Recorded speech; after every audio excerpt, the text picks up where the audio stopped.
Hi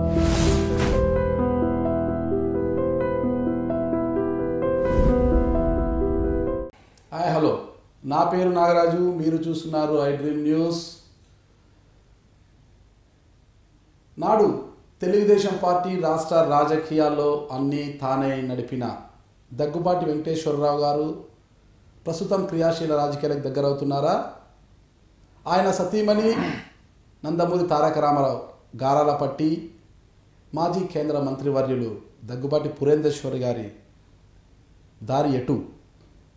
నాటి viceroy ఘటనలో దగ్గుబాటి వెంకటేశ్వరరావు గారి పాత్ర ఎంత? అది సరికాదని ఆయన ఎప్పుడు పశ్చాత్తాపడ్డారు? ఇవన్నీ పక్కన పెడితే వైద్య వృత్తిని అభ్యసించిన ఆయనలో మరో రచయిత కూడా దాగి ఉన్నారు. ఎంతోమంది ఎమ్మెల్యేలు ఉన్నప్పటికీ కూడా రాష్ట్ర దేశ రాజకీయాలు కావచ్చు, చరిత్ర గురించి కూడా తెలియని నాయకులకు సైతం చరిత్రను, రాష్ట్ర రాజకీయ నేపథ్యాలను తెలియజేస్తూ ఎన్నో పుస్తకాలను కూడా రాశారు. భవిష్యత్తులో మరిన్ని రాయబోతున్నారు. ఇలాంటి ఆసక్తికర విషయాలు తెలుసుకోవాలంటే అది దగ్గుబాటి వెంకటేశ్వరరావు గారి ముఖాముఖితోనే సాధ్యం. ప్రస్తుతం ఆయనతో మనం ఉన్నాము.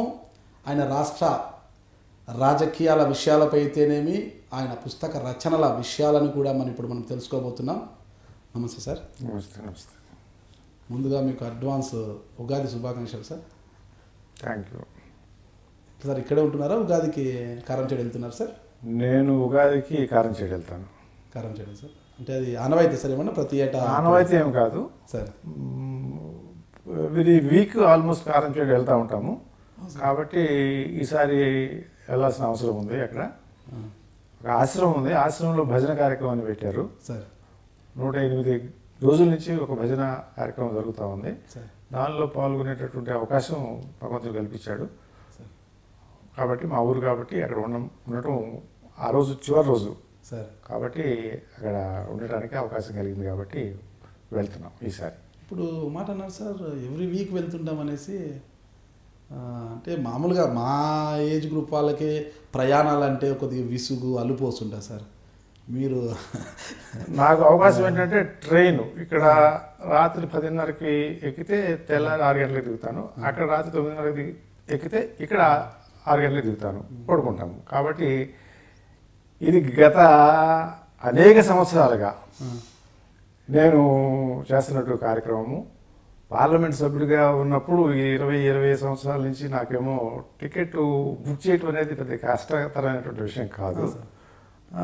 రెండోది ఏంటంటే ఇది ఈ 35 సంవత్సరాల్లో కూడా దాదాపు ఎవ్రీ వీక్ కానీ 10 days కానీ వెళ్ళటం అనేటటువంటిది అలవాటు అయిపోయినటువంటిది.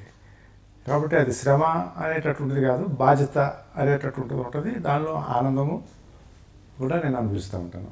బాధ్యతకు మేము హ్యాట్సాప్ చెప్తున్నాం సార్. అయితే ప్రస్తుతం మనం తీసుకుంటే రాష్ట్రంలో, ఉమ్మడి రాష్ట్రంలో ఉన్నప్పుడు కావచ్చు, ప్రస్తుతం కావచ్చు, ఎంతోమంది ప్రజాప్రతినిధులు ఉన్నారు, ఎమ్మెల్యేలు అంతా. ఒకసారి ఎమ్మెల్యే అయితే చాలు, వాళ్ళు రాష్ట్ర రాజధానిలో మకాం పెట్టేస్తారు. ఇక స్వగ్రామాలకు వెళ్ళడం అనేది చాలా అరుదుగా ఉంటుంది. ఏదో కార్యక్రమాలు ఉన్నప్పుడే వెళ్తుంటారు. అలాంటిది మీరు గత 35 సంవత్సరాల నుంచి కూడా ఇలాగే స్వగ్రామానికి వెళ్తుంటే ఎందుకు స్వగ్రామం అంత మక్కువ మీకు? స్వగ్రామం అంటే 2 ఉన్నాయి, దీంట్లో రాజకీయం కూడా ఉంది. నా గ్రామం కాన్స్టిట్యున్సీలో ఉంది. అదొక ఇల్లు ఉంది, వ్యవస్థ ఉంది, అదే ఆఫీసు, అదే నా జీవనం అనుకున్నప్పుడు. ఇంకొకటి ఏంటంటే ఆ చుట్టుపక్కల ఉన్నటువంటి ఆ నియోజకవర్గ, ఆ జిల్లాలో ఉన్నటువంటి గ్రామీణ వాతావరణంలో ఉన్నటువంటి ప్రజానీకంతో రాజకీయం కాకుండా నాకు పర్సనల్ వ్యక్తిగతమైనటువంటి అనుబంధం చాలా పెద్దది. అది కుటుంబ రకమైనటువంటి అనుబంధంతో నేను చాలామందితోటి వ్యవహరిస్తాను. కాబట్టి పెళ్ళిళ్ళకి, సావులకి, వాళ్ళ ఇళ్ళ కార్యక్రమాలకి అనేది ఆహ్వానించినప్పుడు నేను కంపల్సరీగా వెళ్తూ ఉంటాను. ఇది మన కుటుంబంలో జరిగినటువంటి విధంగానే వాళ్ళు కూడా నన్ను సభ్యుడిగా భావించి పిలుస్తారు. కాబట్టి నేను ఆ వాతావరణంలో ఉండటానికి కూడా ప్రయత్నం జరుగుతుంది. అది కంటిన్యూస్గా జరిగింది ఇన్ని సంవత్సరాలు. అదే నా విజయానికి కూడా రహస్య కారణం. నేను దగ్గుబాటి వెంకటేశ్వరరావు ఐ డ్రీమ్ ప్రేక్షకులకు నా మనసులోని మాట చెప్పుకోవడానికి ఐ డ్రీమ్ ఒక అవకాశం ఇచ్చింది.